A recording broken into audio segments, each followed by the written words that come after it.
Eric had everything a man could ever dream of: wealth beyond measure, luxurious cars, a grand mansion, and a life of privilege. Yet deep inside he felt an overwhelming sense of loneliness. No matter how much he had, something was missing. For years, Eric had been in relationships with beautiful, charming women, but he always ended up disappointed. They were never truly interested in him as a person. They were drawn to his money, his status, and the extravagant gifts he could buy them. Time and time again, he found himself surrounded by people who only saw his wealth, not his heart. The realization hit him hard. No one seemed to love him for who he truly was. Tired of empty connections and fake affections, Eric came up with a bold idea, one that would change his life forever. He would leave everything behind, step away from his luxurious world, and disguise himself as a poor, crippled beggar. He wanted to experience the world from a different perspective, to understand how people treated those who had nothing. Most importantly, he wanted to see if there was someone out there who would care for him, not because of what he had, but because of who he was. When Eric shared his plan with his parents, they were horrified. His mother, a highly respected businesswoman, and his father, a powerful politician, immediately tried to talk him out of it. "Eric, this is dangerous," his father warned. "What if someone finds out who you are? You could be kidnapped, hurt, or worse." His mother's eyes were filled with worry. "Son, you don't need to do this to find love. What if you get lost in this disguise and can't find your way back?" But Eric had already made up his mind. "I need to do this," he insisted. "I need to know if true love exists for me beyond my money." With nothing but determination in his heart, Eric left his mansion behind and traveled far away to a small, quiet village where no one knew his name. He traded his expensive suits for tattered clothes, sat in a wheelchair, and took his place on a dusty street corner, begging for help.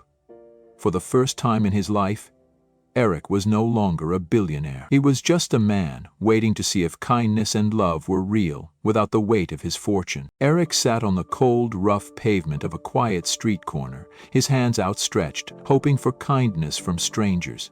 The days passed slowly, filled with hunger, exhaustion, and a kind of loneliness he had never known before.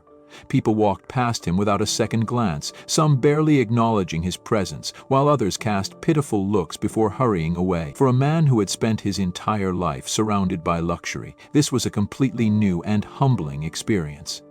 At first, Eric had expected people to show some level of compassion, but reality hit him hard. No one cared about a crippled beggar. He was invisible, the world moved on without him, and for the first time, he felt truly powerless. He had never imagined what it was like to be overlooked, to be seen as nothing more than a burden on the streets.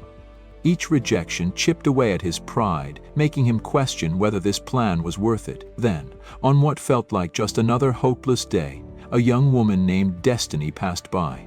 Unlike the others, she didn't just glance at him and walk away. She stopped. She actually saw him. Destiny was different. She had a warmth in her eyes, a kindness in her expression that Eric hadn't seen in a long time. Though she wasn't wealthy, she carried herself with quiet strength. Her family was poor, and her father, Roland, worked tirelessly on their small farm just to make ends meet. Despite their struggles, Destiny always found reasons to smile, always found ways to help others, even when she had little to give. She crouched down beside him, her voice soft yet full of concern. "Are you okay?" Eric was caught off guard. No one had asked him that since he arrived in the village. He hesitated before forcing himself to sound as weak as possible. "I'm just trying to get by," he murmured. Destiny glanced at the small purse in her hands. She didn't have much, but she couldn't walk away without doing something. Carefully, she placed a few coins in Eric's hand. "I know it's not much, but it's all I have right now." A lump formed in Eric's throat. He had spent his entire life surrounded by people who only took from him, yet here was a girl willing to give, even when she had almost nothing herself. "Thank you," he whispered. "You have no idea how much this means to me." In that moment, for the first time in a long time, Eric felt something real. That evening, as Destiny walked home, her heart felt heavy. She couldn't stop thinking about the man she had met, the way he looked so lost and helpless. Something about him stirred a deep sense of compassion in her. She wished she could do more, but she barely had enough for herself and her father. When she arrived at their small, humble home, she found Roland resting after a long day of hard labor on their farm. His face, though tired and weathered, still carried the warmth and kindness that had guided her through life. Destiny hesitated for a moment, then finally spoke. "Father," she said softly, "I met someone in the village today. A man, a beggar, sitting in a wheelchair. He looked so tired and hungry." Roland turned to her, his eyes filled with quiet understanding. "What did you do, Destiny?" "I gave him some of the little money I had left," she admitted, guilt creeping into her voice. "But he told me he has no place to stay. I wanted to help him, but I wasn't sure if it was the right thing to do. Should I have done more?" Roland let out a deep sigh, thinking for a long moment.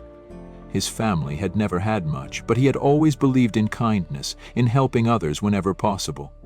Finally, he nodded. "You can't leave him out there alone in the night," he said firmly. "No one should be left to suffer when we have a roof over our heads. Go back and bring him here. We'll make room for him." Destiny felt a surge of gratitude for her father's generosity. Without hesitation, she grabbed her shawl and rushed back toward the street where she had left the man. When she returned, Eric was still there, sitting quietly in his wheelchair, staring at the ground, lost in thought. She approached him gently, her voice breaking the silence. "My father said you can't stay out here alone tonight," she said. "Come with me. We'll give you a place to sleep."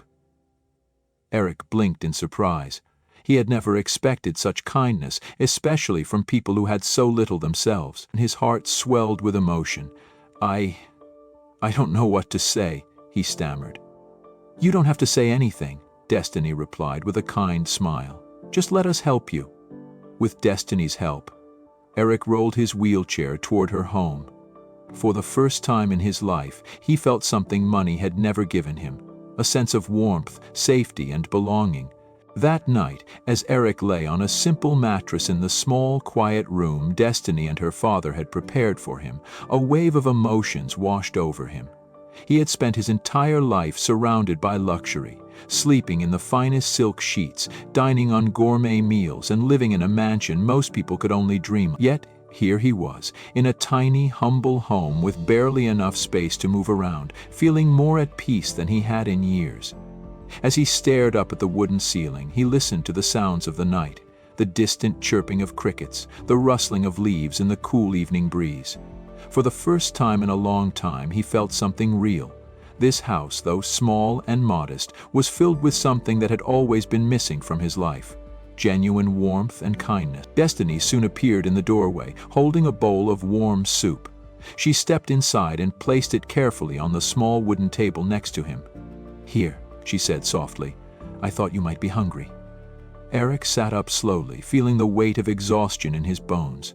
He picked up the bowl, his hands trembling slightly, not from weakness, but from an overwhelming sense of gratitude. He had never been on the receiving end of kindness like this before. "Thank you," he murmured before taking a sip of the soup. The rich, homemade flavor filled his senses, bringing him more comfort than he had expected. He glanced up at Destiny, who had taken a seat on the edge of the bed, watching him with quiet concern. "You can stay as long as you need," she said. "We want to help you." Eric felt a lump rise in his throat. These people had no idea who he was, no idea that he could buy 1,000 homes like this with just a fraction of his wealth, and yet they had opened their doors to him without hesitation. It was a kind of generosity he had never encountered before. Over the next few days, Destiny and Roland cared for him as if he were family. Roland built a small bench outside so Eric could sit in the garden, and Destiny made sure he had food and water every day. With each passing moment, Eric found himself laughing more, smiling more, and slowly realizing that for the first time in his life, he wasn't being valued for his money. He was being cared for simply because he was human. But deep down, guilt gnawed at him. He was living a lie, and sooner or later the truth would have to come out. Days passed, and Eric found himself growing more attached to Destiny and Roland. The small, humble home that had once felt unfamiliar now felt like a place of comfort, a home in every sense of the word. Roland treated him like a son, never once making him feel like a burden, and Destiny, she was unlike anyone he had ever met. She was kind, selfless, and full of life, despite the struggles she and her father faced daily. But as Eric grew closer to them, his guilt deepened. Every moment spent laughing with Destiny, every meal shared with Roland, every small act of kindness they showed him, it all felt like another weight pressing down on his chest. They had taken him in without hesitation, believing he was a helpless beggar in need. They had given him food, shelter, and care, despite having so little themselves. And yet, he had lied to them. Back in the city, his parents were growing increasingly worried. It had been weeks since he left, and they hadn't heard a word from him. His mother, always the more emotional of the two, spent her nights sitting by the window, praying for her son's safety. "Where could he be?" she whispered one night, her voice thick with worry.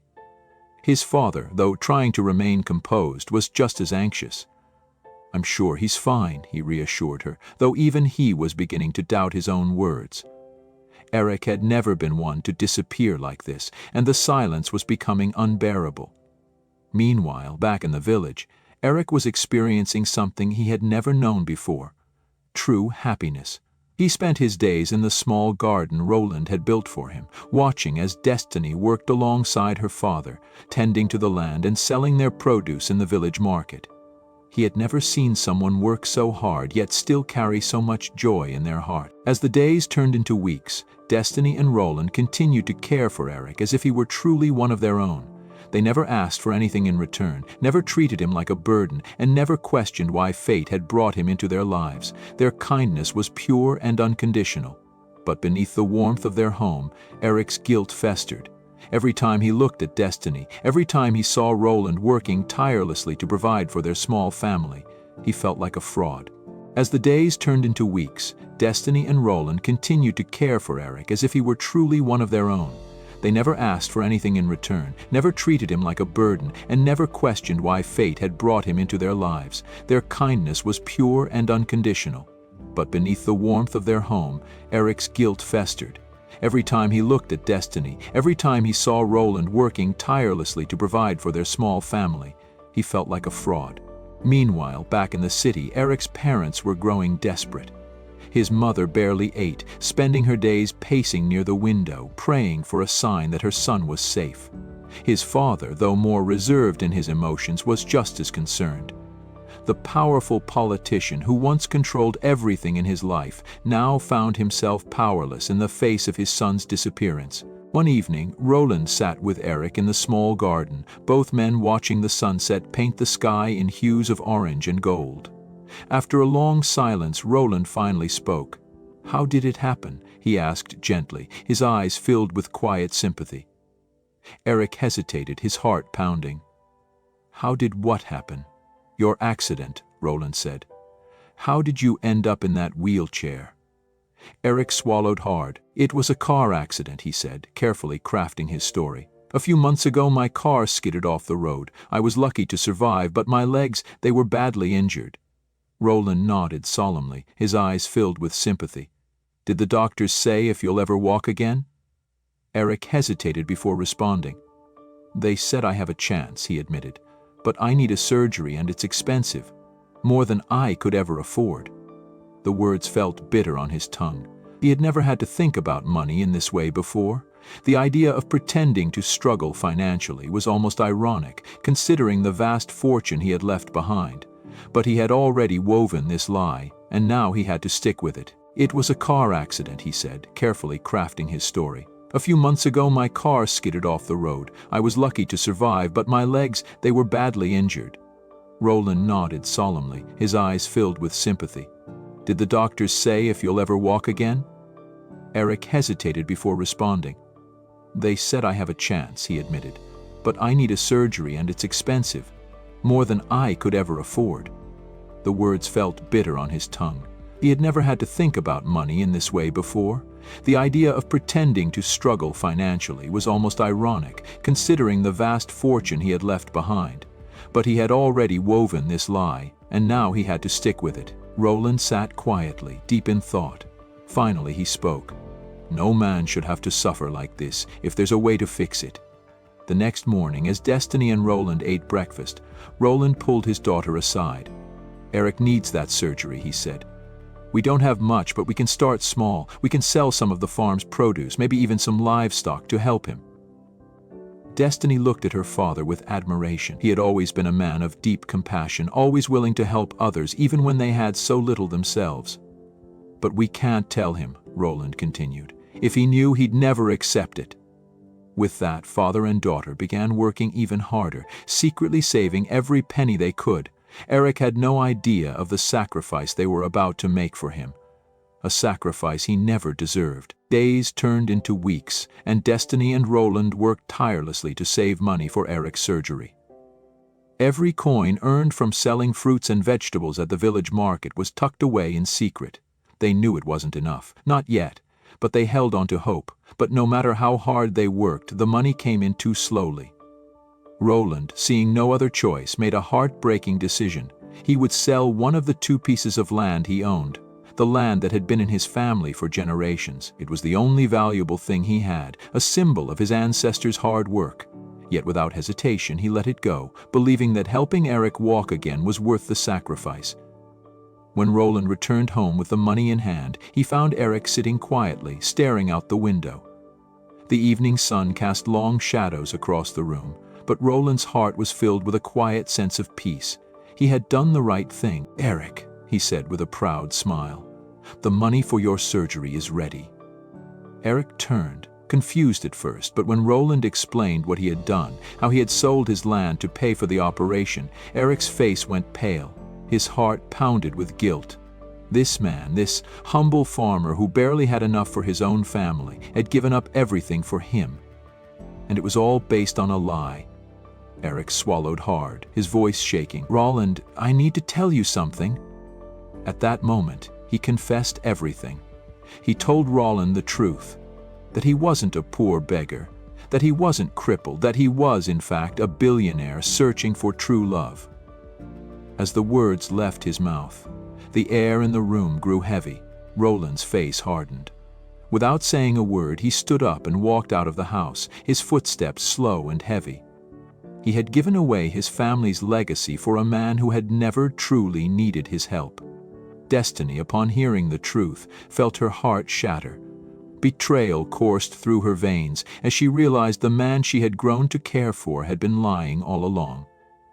"How could you do this to us?" she whispered, her voice thick with emotion.